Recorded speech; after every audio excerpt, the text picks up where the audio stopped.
Here's my 2005 RC51 that I picked up. It is basically stock.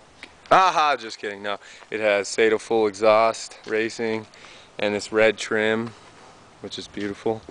It's got the flapper mod on the front and everything. All the stuff done in the front to it so that the rev limiter's taken off. Other than that, it doesn't have the flush mount turn signals yet, but she's pretty. I know most people don't want to hear me talk, so I'm just going to look at it for a second and start it up. Oh yeah.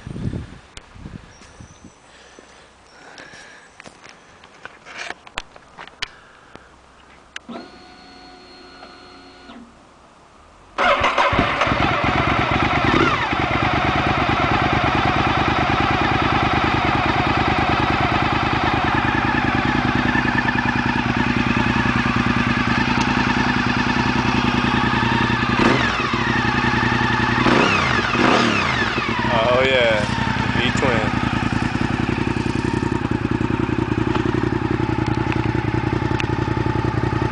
Just rev it a little bit.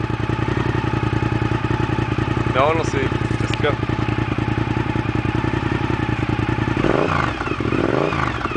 A little bit more. Come on, don't be scared. That's alright. Alright, there it is. She's pretty. One more quick walk around.